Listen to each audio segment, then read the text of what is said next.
বিজেপির সরকার যদি কোনোভাবে আসে, তারা যদি দায়িত্বে আসে, আজকে ত্রিপুরার মতো এখানে কিন্তু আমরা গাড়ি ভাড়া পাবো না, কিংবা আমার মতো মেয়েরা, গ্রাম্য মেয়েরা, গ্রামের ছেলে মেয়েরা যদি কেক কেটে খায় সেটাতেও কিন্তু বাধা দান করবে। তাই আসুন সবাই মিলে অঙ্গীকারবদ্ধ হই, এই বিজয়া সম্মেলনে থেকে আগামী দিন একটাও ঝান্ডা বাঁধার মতো খুঁটি যেন বিজেপি না পায়, সেইভাবে লড়াই করব সবাই মিলে। ধনমন্ত্রী স্বপ্ন দেখছে, স্বপ্ন দেখুক, স্বপ্ন দেখতে বাধা নেই। উনি তো নিজেই স্বীকার করছেন যদি বিজেপি আসে, তার মানে ভয় আছে একটা যে বিজেপি আসবে। জনগণ খুঁটি লাগাবে, খুঁটিতে পতাকা লাগাবে বিজেপি, জনগণ প্রস্তুত আছে। আর উনি তো বনমন্ত্রী। উত্তরবঙ্গে এত বড় বন্যা হলো, পুষ্পা 2 আপনারা সিনেমায় দেখেছেন, পুষ্পা 3টাও দেখে নিলেন কিভাবে জলে বড় বড় কাঠ ভেসে আসছে। হ্যাঁ, বনমন্ত্রী চোর, সমস্ত মন্ত্রিত্বই চোর, কয়লা চোর, বালি চোর। ওরা এখন কি বলবে পতাকা লাগাতে দেবো না? জনগণ স্থির করে নিয়ে 2026 নির্বাচনে ভারতীয় জনতা পার্টিকে পশ্চিমবঙ্গে আনবে।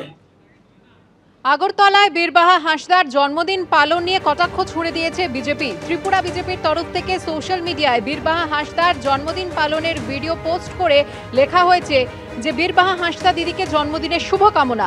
আপনি জন্মদিন পালনের জন্য ত্রিপুরায় এসেছেন, জানলে ত্রিপুরার কোনো একটি পর্যটন কেন্দ্রে জন্মদিন উদযাপনের ব্যবস্থা করতাম। কলকাতা বিমানবন্দরে এসে রওনা দেওয়ার আগে ছোট কেক কিনে খেয়েছিলেন বীরবাহা, তখন সবাইকে উনি কেক খাইয়েছিলেন। ত্রিপুরায় কোনো জন্মদিন পালন হয়নি, সাহস থাকলে বিজেপি দেখাক কোথায় জন্মদিন পালন হয়েছে। চ্যালেঞ্জ করে পাল্টা কটাক্ষ করেছেন কুণাল ঘোষ। আদিবাসীরা কি কেক খেতে পারে না, প্রশ্ন বীরবাহা হাঁসদার।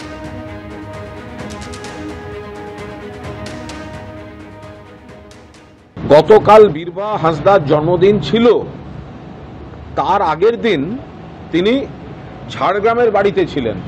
বেচারা একটা ছোট এইটুকু একটা ওই মাফিন কাপ কেক নিয়ে নিজের খিদের জন্য বসেছিল কলকাতা বিমানবন্দরে, এবং সেখানে আমরা সহকর্মীরা বলেছি হ্যাপি বার্থডে, যেহেতু আমাদের ওখানে দেখা হয়েছে।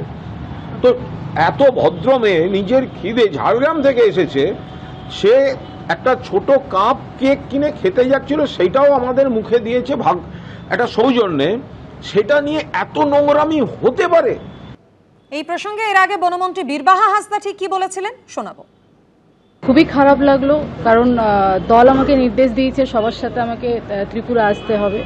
আমি বাড়ির বাইরে ভোর 4টের সময় বাড়ি থেকে বেরিয়েছি, বিমানবন্দরে পৌঁছেছি। খিদে পেয়েছিল, কারণ ফ্লাইটে ওঠার আগে আমি ভেবেছিলাম কিছু খাই, টিফিন করি, এবং সেই হিসেবেই আমি একটা ছোট কাপ কেক কিনেছিলাম।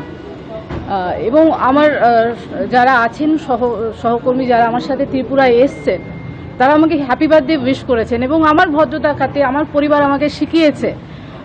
সেখান থেকে আমি আমার এঁঠো করা কেক একটু করে আমার দাদা দিদিদের, আমার বন্ধুদের একটু খাইয়েছিলাম। আমার দোষ হয়ে গেছে। এবং সব থেকে খারাপ লাগা যেভাবে মানে এটাকে নিয়ে চর্চা করা হলো, মানে খারাপ লাগলো। আমি আদিবাসী মেয়ে বলে হয়তো আমার কেক খাওয়াটা তাদের গায়ে লেগেছে।